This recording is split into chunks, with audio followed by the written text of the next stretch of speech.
नमस्कार जी। ओम साई राम। सभी को नमस्ते। आज हम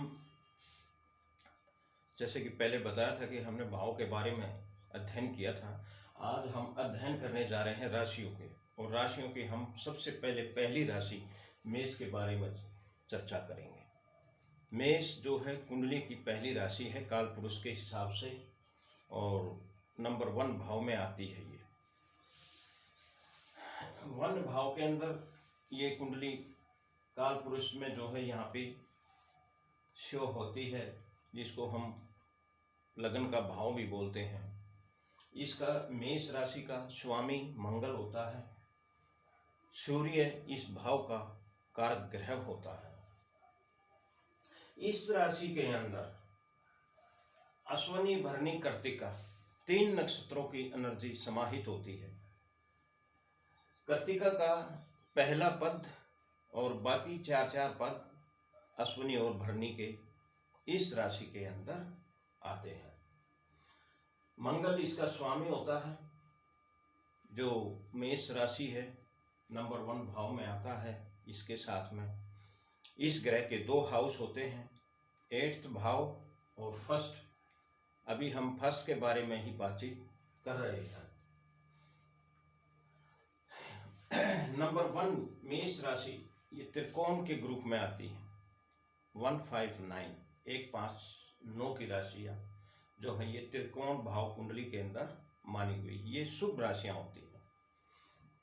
ये जहाँ भी इनके ग्रह त्रिकोण भाव में कोई भी ग्रह जब आके बैठ जाता है तो वहाँ पे जो है रिजल्ट बहुत अच्छे आते हैं, शुभ फल देते हैं, बसते कि क्रूर ग्रह ना हो वहाँ पे। ये मूवेबल राशि है, एक स्थान से दूसरे स्थान, चर राशि जिसको हम बोलते हैं।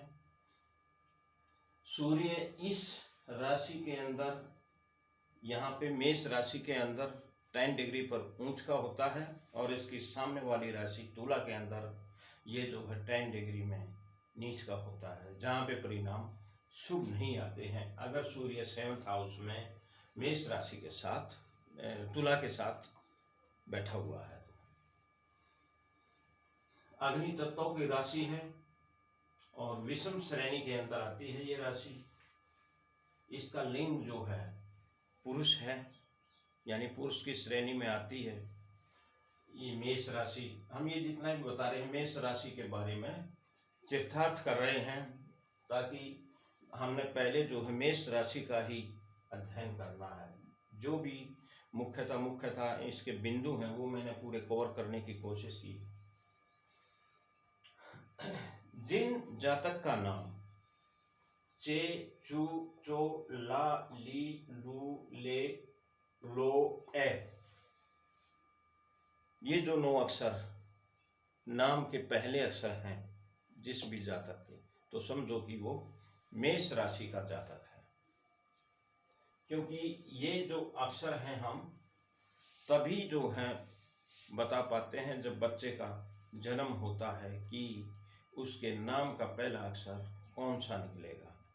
तो तब हम जाते हैं पंडित जी के पास पूछने के लिए, उस समय की जिस समय वो पैदा हुआ हो उस समय लेके उस समय नंबर 1 लगन भाव में कौन सी राशि थी, सूर्य के बारे में जानते हैं, चंद्र कहाँ पे गोचर कर रहा है, वो चीज़ जो है चंद्र की राशि अलग होती है, लगन की अलग होती है। बहुत सारी चीज़ें हम लगन राशि से ही उसके जीवन के बारे में जानने की कोशिश करते हैं। मन के बारे में, मन का कारक होता है चंद्रमा, तो मन के बारे में हम जानते हैं चंद्र लगन से।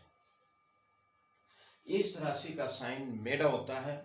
मेढ़ा आप शायद सब समझते हैं, जिसके सामने से 2 सींग होते हैं गोल गोल, वो मेढ़ा जो है श्रेणी में आता है। मेढ़ा एक बहुत ही जो है अड़ियल स्वभाव का होता है। कभी मेढ़े की लड़ाई देखी होगी तो वो पीछे हट के अपने सामने वाले को किस तरह से लड़ाई में पराजित करने के लिए प्रयास करता है, ये सब मेढ़ा की जो है होता है। इसके अंदर लीडरशिप की क्वालिटी, इस राशि के जातक के अंदर लीडरशिप की क्वालिटी बहुत अच्छी होती है, और ये अपने काम को अंजाम तक पहुंचाने के बावजूद ही आराम करते हैं, नहीं तो जो है ये आराम नहीं करते जब तक इनका कार्य पूरा नहीं हो जाता। ऐसे जातकों के अंदर उत्साह कूट कूट कर भरा हुआ होता है। इनके जीवन में उत्साह की बहुत अहमियत होती है और उसी के बल पे ये जीवन में सफलताएं अर्जित करते हैं। फिर भी इनको मार्गदर्शन की आवश्यकता पड़ती है, क्योंकि इनको चाहिए कोई ना कोई गाइडेंस करने वाला, तब ये जो है अपने उद्देश्य में सफल हो पाते हैं। चुनौतियों में ये बिल्कुल नहीं घबराते, चुनौतियों का डटकर मुकाबला करते हैं इस राशि के जातक, और स्वभाव से बहुत विनम्र भी होते हैं। अड़ियल स्वभाव कभी कभी इनको जो है इनके जीवन में जो है इनकी प्रोग्रेस के अंदर प्रभाव डालता है। इसलिए जो है ये पीछे तो हटते नहीं हैं। इनका शुभ दिन के बारे में बात कर लेते हैं। मंगलवार होता है, मंगल ग्रह से जुड़ा हुआ है ये, ट्यूसडे जिसको हम बोलते हैं। तो अगर रत्न के बारे में बात करें तो रूबी या येलो सैफियर रत्न ये पहन सकते हैं जब भी कभी इनको अपने जीवन में कठिनाइयाँ महसूस होती हैं। बाधाओं को दूर करने के लिए अच्छे तरीके से उनको जो है जांच करके रत्न पहनना चाहिए। ऐसे नहीं पहनना है कि कहीं किताबों के अंदर देखा कि इस राशि का ये है। फिर भी पंडित जी से जो रत्नों के अच्छे अच्छे जानकार होते हैं उनसे बातचीत करके ही रत्न पहनना चाहिए। इस राशि की कुछ मित्र राशियां भी होती हैं, जैसे कि मिथुन है, सिंह है, धनु है और कुंभ राशि। यानी मिथुन, सिंह, धनु और कुंभ, ये 4 राशियां इसकी मित्र राशियां बताई गई। यहाँ पे जो है इनकी अच्छी दोस्ती होती है, अच्छे परिणाम आते हैं, इनका स्वभाव होता है। इस तरह से जो है मेष के बारे में हमने ये छोटी छोटी कुछ जानकारियां हासिल की हैं, कीवर्ड्स के रूप में समझो। अभी हम कुछ बात कर लेते हैं एडिशनल इंफॉर्मेशन जो मेष राशि के बारे में कवर करेंगे। इस भाव में मेष राशि होती है और इसी भाव का सूर्य ग्रह जो है कारक ग्रह होता है।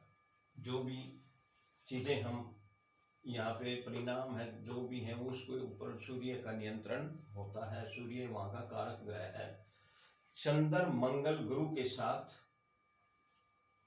दोस्ती होती है सूर्य की, और बुध के साथ सूर्य जो है सम रहता है। शुक्र और शनि के साथ सूर्य जो है दुश्मन जैसे भाव रखता है। सूर्य का यहाँ पे जो है ये होता है। हर एक लगन कुंडली का अपना अलग अलग प्रभाव व परिणाम होता है। जैसे मैं ये मेष राशि की कुंडली आपके सामने प्रदर्शित की हुई है, लगाई हुई है। तो ये मेष के बारे में हम चर्चा कर रहे हैं, तो काल पुरुष की कुंडली इसको हम काउंट करके मेष का नंबर 1 हाउस में आते हैं।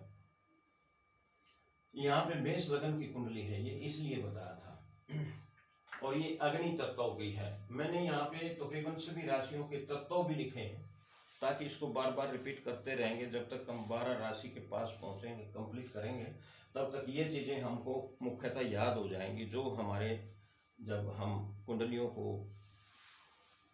फलित करने के मुकाम पर पहुँचेंगे तो वहाँ पे जो है हमको ये सारी चीज़ें ढूंढने की जरूरत नहीं पड़ेगी। आप लोगों को इस बोर्ड का जो स्क्रीनशॉट लेके आप इसको लर्न कर सकते हैं। तत्व, ये राशि अग्नि तत्व की है। अग्नि तत्व में 3 राशियां आती हैं, 1, 5 और 9। पृथ्वी तत्व में 2, 6, 10 और वायु तत्व में 3, 7, 11 और जल तत्व में 4, 8, 12। इस तरह से ये राशियां आती हैं। अभी आप लोग तो नाम से राशि को पहचान पाओगे, नंबरों से नहीं, क्योंकि बहुत मेहनत से जब आपको नंबर तभी याद होते हैं तब राशियों के नाम याद हो जाते हैं। जैसे मेष, सिंह और धनु राशि अग्नि तत्व की है, उसी तरह पृथ्वी तत्व की राशियां हैं वृषभ, कन्या और मकर राशि। इसी तरह वायु तत्वों की राशियां हैं मिथुन, तुला और कुंभ राशि बोलते हैं इसको हम। जल तत्वों की 4, 8, 12 मैंने यहाँ पे लिखा हुआ है, कर्क, वृश्चिक और मीन राशि। आप ऐसे भी पहचान सकते हैं। कर्क राशि यहाँ पे केकड़ा बोलते हैं। केकड़ा पानी में भी जा सकता है, पृथ्वी पे भी घूम सकता है। इसी तरह वृश्चिक बिच्छू डंक मारने के बाद में चला जाता है, वो डंक मारा पानी के पास में या जमीन के पास में, इसलिए इसको जल तत्वों में काउंट किया गया है। इसी तरह मीन मच्छी है। इसी तरह इन्हीं राशियों का भी हमने जो है ये तत्व निर्धारित ऋषि मुनियों ने किए हुए हैं, उसी के बेस पे हम वो करते हैं। इनका स्वभाव के बारे में, स्वभाव भी होता है, नेचर जिसको बोलते हैं। 1, 4, 7, 10, फिर 1, 4, 7, 10 यानी मेष, कर्क यानी केंद्र भाव है ये 1, 4, 7, 10। ये इस तरह से याद भी करने का आपको एक मेथड मिल जाएगा। मेष, कर्क, तुला और मकर, ये सारी की सारियां चर राशि हैं, मूवेबल जिसको इंग्लिश में बोलते हैं। इसी तरह जो है दूसरी जो है ये शिखर राशियां 2, 5, 8, 11, 2, 5, 8, 11, ये जो है शिखर राशियां फिक्स हैं, ये मूव नहीं होती हैं। जैसे 2 वृषभ बैल जिसको बोलते हैं, सिंह शेर जिसको बोलते हैं, वृश्चिक बिच्छू और 11वां कुंभ घड़ा जिसको बोलते हैं। इसी तरह द्विज स्वभाव, इनके दोनों स्वभाव हैं, शिखर भी और चर भी। 3, 6, 9, 11 मिथुन, कन्या, उसके बाद धनु और मीन राशि, इनके द्विज ड्यूल भी बोलते हैं इसको, बातचीत के उसमें आएंगे। राशियों की दिशाएं भी होती हैं पूरा 1, 5, 9, अभी दक्षिण 2, 6, 10, 2, 6, 10, ये जो है दक्षिण दिशा में आती हैं। मैंने भाव में भी थोड़ा बहुत इसके बारे में जानकारी दी थी जब मैं भाव के बारे में बता रहा था। पश्चिम 3, 7, 11 मिथुन, तुला और कुंभ। उत्तर दिशा किसकी होती है? 4, 8, 12, 4, 8, 12 कर्क, वृश्चिक और मीन, ये जो है उत्तर दिशा की राशियां मानी गई है। दृष्टियों के बारे में बात करता हूं मैं, ग्रहों के बारे में भी। हर एक ग्रह की 7वीं दृष्टि तो होती ही होती है, लेकिन हमको 3 ग्रह ऐसे मिले हुए हैं जिनको एडिशनल दृष्टियां दी हुई हैं हमारे ज्योतिष मुनियों, ज्योतिष ये जो प्रखान पंडित जी हैं या ज्योतिष जानकार हैं या हमारे ऋषि मुनि हैं, दृष्टियां उनको मिली हुई हैं। ग्रह कहीं भी बैठेगा उस दृष्टि से उस ग्रह को उतनी नंबर पे देखता है तो उसके परिणाम प्रभावित होते हैं, इसलिए दृष्टियां बोली गई हैं। ये बहुत ही अहमियत हमारे सिलेबस के अंदर रखेगा जब हम कुंडली को फलित करने जाएंगे। मंगल 4, 7, 8, गुरु 5, 7, 9, शनि 3, 7, 10, ये ही 3 ग्रह हैं, मंगल, गुरु, शनि। इनको 3-3, बाकी सबको 7-7। अभी 7-7 तो तीनों को मिली हुई है, तो इनको तीनों को 2-2 एडिशनल दृष्टियां मिली हुई हैं। जैसे मंगल को 4 और 8, गुरु को 5 और 9, शनि को 3 और 10। अभी नहीं समझ में आया होगा। जैसे मंगल मान लो मंगल यहाँ पे बैठा हुआ है तो उसकी बोली मैंने 4, चौथी दृष्टि कहाँ? 1, 2, 3, 4, चौथी दृष्टि उसकी कर्का उसके ऊपर आती है, इसको बोलते हैं हम 4। 7वीं दृष्टि मंगल की 1, 2, 3, 4, 5, 6, 7, यानी उसके अपोजिट वाले हाउस केंद्र भाव में तुला राशि के अंदर उसकी 7वीं दृष्टि आ रही है। इसी तरह 8वीं दृष्टि ले लो, उससे एक हाउस आगे चली जाएगी, 7 या 8 या मंगल, यानी मंगल की दृष्टि मंगल के ही घर पे, क्योंकि मंगल को 2 ग्रह मिले हुए हैं ज्योतिष के अंदर।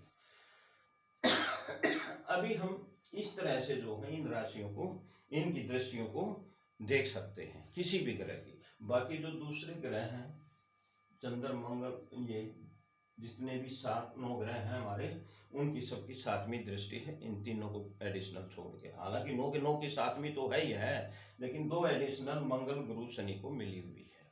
इसको हमेशा याद रखना चाहिए दृष्टियों के बारे में। अभी ग्रहों के लिंग भी होते हैं, जैसे राशियों के होते हैं, इसी तरह ग्रहों के भी लिंग होते हैं। जैसे पुरुष में कौन से सूर्य मंगल गुरु जो है ये पुरुष में काउंट होते हैं। उसी तरह जो है स्त्री चंद्र शुक्र ग्रह, ये स्त्री जाति के ग्रह हैं। नपुंसक जिनका कोई लिंग ही नहीं है, बुध शनि और केतु, ये जो है इस तरह से इसके ये ग्रह आते हैं। ये हमने जो है इनके लिंग के बारे में पढ़ा। तो अभी मंगल ग्रह है, जैसे इसका मंगल ग्रह है, पहले हाउस का मंगल ग्रह है, इसके अंदर 3 वो समाये हुए हैं नक्षत्र। मंगल के भी 3 नक्षत्र होते हैं, मृगशिरा, चित्रा और धनिष्ठा।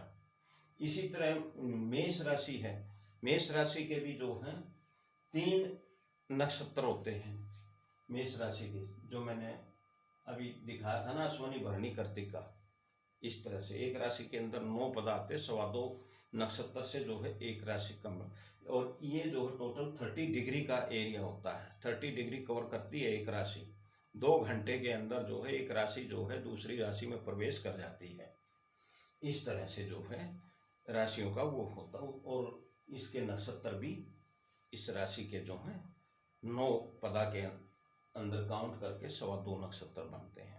लेकिन एनर्जी तकरीबन पूरे की ही होती है। हर एक पदा का अपना अलग अलग ही महत्व होता है, वो नक्षत्रों का मैटर है, नक्षत्रों का। इसी तरह मंगल है, मंगल के भी यहाँ पे नक्षत्र होते हैं। जब कुंडली को हम परिभाषित करेंगे, फलित निकालेंगे, जब कुंडली का रिजल्ट निकालेंगे, तो हमने ये सारी चीज़ें याद रखनी पड़ती हैं, सारी की सारी जो जितनी भी हैं। कुंडली को किस तरह से विश्लेषण करना है, ये सारा इसी से आता है। अभी राशियां जो हैं हमेशा रोटेट होती हैं, इस चीज़ को हमेशा याद रखना। 2 घंटे के बाद राशि दूसरी में 12 घंटे के अंदर जो है अपना सर्कल पूरा कर लेती है। इस चीज़ को हमेशा याद रखना पड़ेगा। अभी देखो, आप 2 घंटे में किसी राशि को चेक करो किसी भी कुंडली में, फिर 2 घंटे बाद फिर चेक करो, वो राशि आपको वहाँ नहीं मिलेगी। ये राशियों के लिंग के बारे में बात करते हैं अभी हम, राशियों के लिंग के बारे में। पुरुष जाति की कौन सी राशियाँ होती हैं? 1, 3, 5, 7, 9, 11, ये जितनी भी विषम राशियां होती हैं वे पुरुष की श्रेणी में आ जाती हैं। जैसे 1, 3 मेष, मिथुन, सिंह, तुला और धनु और कुंभ, ये सारी की सारी विषम राशियां हैं और ये उसके अंदर आ जाती हैं। और ये सारी राशि तीनों, इसके अंदर जो राशियां हैं वो अग्नि और वायु तत्वों की ही राशियां हैं। ये इस तरह से भी आपको याद करने में आसानी हो सकती है। स्त्री जाति की 1, 2, 4, 6, 8, 10, 12, मैंने ये एक गलत लिख दिया, 2 स्त्री जाति की 2, 4, 6, 8, 10, 12, इस तरह से ये जो है स्त्री जाति में आती, सारी सम राशियां होती हैं, जल और पृथ्वी तत्वों से संबंध रखती हैं ये राशियां। इस तरह से मैंने मेष राशि के बारे में थोड़ी ये छोटी सी जानकारी दी है। इसी तरह हम 12 राशियों की जो हैं एक एक वीडियो 15-15, 20-20 मिनट की बना के डालेंगे तो हमारे को बहुत सारी जानकारियाँ मिल जाएंगी। ये जो मैं इस तरफ एडिशनल इन्फॉर्मेशन देता हूँ, इसमें हमेशा जो है आपको ये चीज़ें तो रिपीट होनी है, 1-2 बार आपको लिखी हुई मिलेंगी। इसके अलावा और एडिशनल इन्फॉर्मेशन आपको यहाँ से मिलती रहेंगी। तो यहाँ पे जो है हम लिख देते हैं राशियों के बारे में। ये जो भी हम बता रहे हैं ये बहुत ही अहमियत चीज़ें हैं, याद करने में बहुत सुविधा हो सकती है आप लोग अगर इस चीज़ के में। आज का मैं अपना विषय यहीं पर समाप्त करता हूँ। इसके बारे में आपको अच्छे लगे तो मेरे चैनल को सब्सक्राइब करें, लाइक करें। इसके लिए आपका बहुत बहुत शुक्रिया। Thank you very much. नमस्कार सभी को।